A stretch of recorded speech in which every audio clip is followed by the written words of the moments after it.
Hello दोस्तों, welcome to our channel DW। आज हम एक खास सफर पर निकलने वाले हैं, जहां हम डीबी कूपर के राज को एक्सप्लोर करेंगे। दोस्तों, डीबी कूपर का नाम सुनते ही दिमाग में सवाल उठ जाता है, कौन थे ये मिस्टीरियस आदमी और उनके साथ क्या हुआ।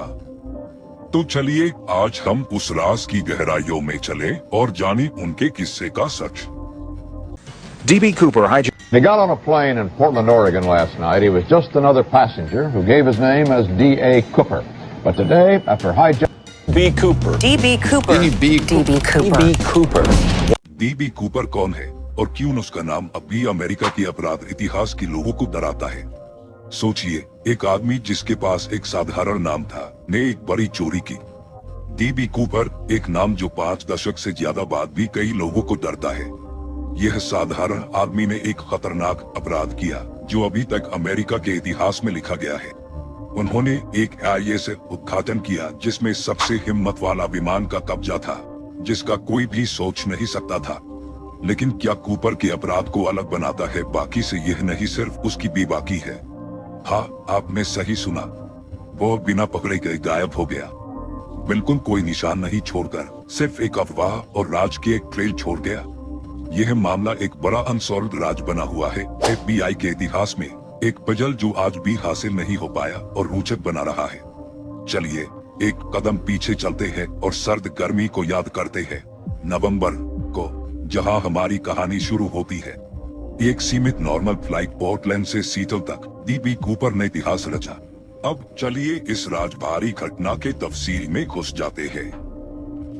थैंक्सगिविंग की ईव 1971 और एक आदमी ने खुद को पेश किया। डैन कूपर एक बोइंग 7 में सवार हुए।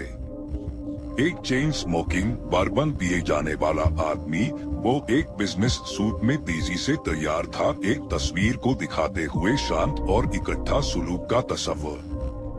वह बस एक और सवारी थी, जैसे कि 41 बोर्ड पार या ऐसा हाई लग रहा था। जब विमान ने उड़ान भरी, कूपर ने एक नोट को फ्लाइट अटेंडेंट को दिया, जिसे शुरू में उसने एक फ्लर्ट करने की कोशिश समझा। लेकिन ये प्यार का खत से कहीं ज्यादा था। ये एक ठंडा करने वाला संदेश था जो एक अनोखी हाईजैकिंग घटना के लिए स्टेज सेट करेगा। कूपर ने बताया कि उसके पास एक बम है। उसके ब्रीफ केस में फेले टू फ्लाइट अटेंडेंट को यकीन नहीं बार FIR। She calls her colleague, Tina Mucklow. Cooper ने वो ब्रीफ केस ओपन करके दिखाया तो उस अटेंडेंट के होश उड़ गए। दी FIR वो बम दिखाने के बाद कूपर ने उससे कहा कि अगर तुमने मेरी मांगे पूरी नहीं की तो मैं इस बम से प्योर प्लेन को उड़ा दूंगा। और उसने मांगा $200,000, $20 बैंक नोट्स और 4 पैराशूट्स। फ्लाइट अटेंडेंट ने कूपर के मांग को कॉकपिट तक पहुंचाया और जल्द ही फेडरल अथॉरिटीज जमीन पर था उनके रिक्वेस्ट को पूरा करने के लिए जल्दी से तैयार हुए। विमान सीट में सुरक्षित रूप से उतरा, जहां सवारी को वही रैंसम मोनी और पैराशूट्स के बदले एक्सचेंज किया गया, कूपर के अनुरोध के मुताबिक। इस बीच हाईजैकर विमान पर बने रहा, शांत एक हीरा की तरह, सब्र से इंतजार करते हुए अपने मांगों को पूरी करने का। पैसे और पैराशूट्स के साथ अपने कब्जे में, कूपर ने क्रू को मेक्सिको सिटी के लिए एक रास्ता सेट करने का हुक्म दिया। विमान फिर से उड़न भर गया, सिर्फ कूपर और एक काम टीम के साथ। उड़न का रास्ता था नीचे की ऊंचाई पर, धीमा गति से सफर, बिल्कुल कूपर ने कहा था। जब बोइंग रात में उड़ान भरता गया, कूपर का कार्यवाही विमान पर एक राज बना रहा। क्या वह अपने पैसे गिन रहे थे, अपनी पैराशूट की तैयारी कर रहे थे, या बस अपने पोरबोन का आनंद ले रहे थे? शायद हम कभी ना जाने। विमान फिर से हवा में था और मेक्सिको की तरफ जा रहा था। असली ड्रामा अभी शुरू होने वाला था। डीबी कूपर की कहानी अभी शुरू हुई थी और यह एक ऐसा मोड़ था जो दुनिया को पिछले दशकों से पर्याप्त और हैरान करने वाला था। आने वाले दशकों तक एक तेज तूफान के बीच डीबी कूपर ने जो कुछ सोचा था वो कर दिया आसान था।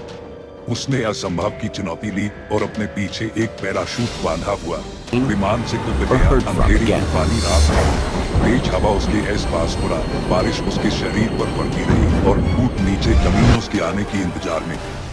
यह बेवकूफ उड़ान हॉवेवर एक राज का शुरू था। गहन उतरे। क्या उसने मुश्किल गिरावट को भी पार किया? तूफानी मौसम की शर्तें और नीलाम उपवन ने उसका पता लगाना मुश्किल बना दिया। लैंडिंग स्थल, क्या यह एक जंगल था, एक खेत, एक झील या शायद एक पहाड़? संदेह आंधी से भी अधिक अनंत थे। ट्यूरेंट हाईजैकिंग के बाद बड़ा सर्च ऑपरेशन शुरू किया गया था। 100 लॉ एनफोर्समेंट अधिकारी हेलीकॉप्टरों और सर्च डॉग्स के साथ सस्पेशन में उतारा गया क्षेत्रों को ढूंढने के लिए। लेकिन यह था जैसे समुद्र में रीढ़ की हड्डी ढूंढ रहे हो।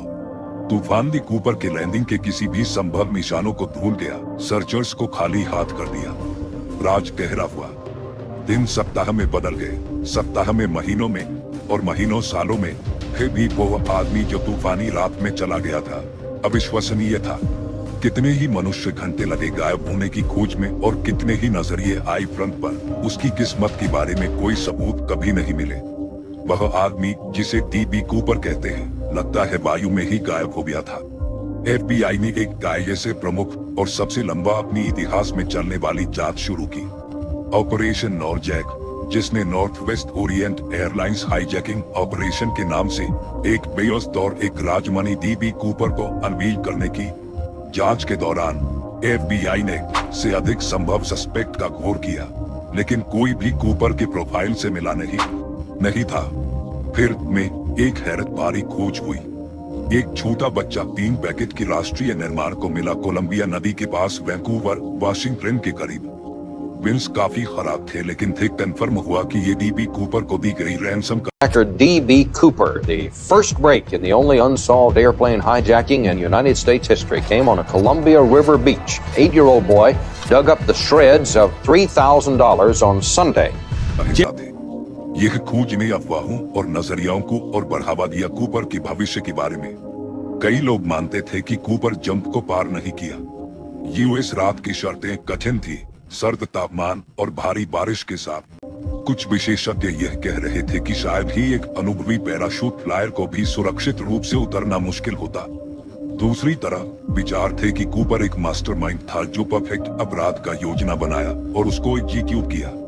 इस थ्योरी के समर्थक ने हाईजैकिंग के निपटने की और इस बात का दावा किया कि कूपर को स्थल की ज्ञान था।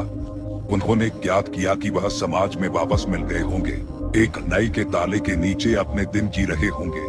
कुछ थियरीज ने इस दावा की थी कि शायद वह एक नाखुश एयरलाइन के शायद वह एक पुराने कर्मचारी था या फिर एक पुराने युद्ध वेटरन पैराशूटिंग एक्सपीरियंस के साथ था। हालांकि इन सब थियरीज को कभी भी सच नहीं किया गया। By Boeing in Seattle to build a supersonic passenger plane that never flew.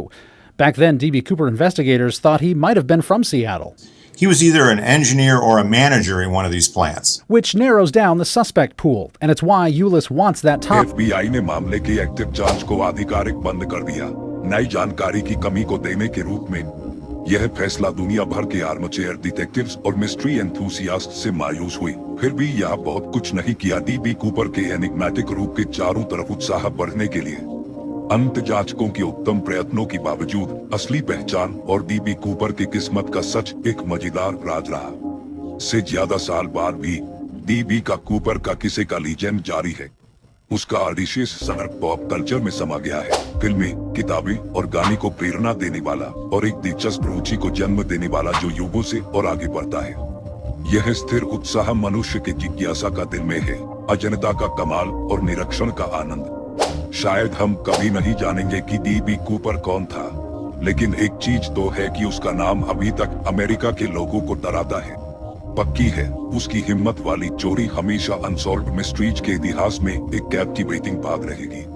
तो दोस्तों, यह था हमारा सफर डी कूपर के राज में। अगर आपको यह वीडियो पसंद आया तो लाइक करें, शेयर करें और हमारे चैनल को सब्सक्राइब करें।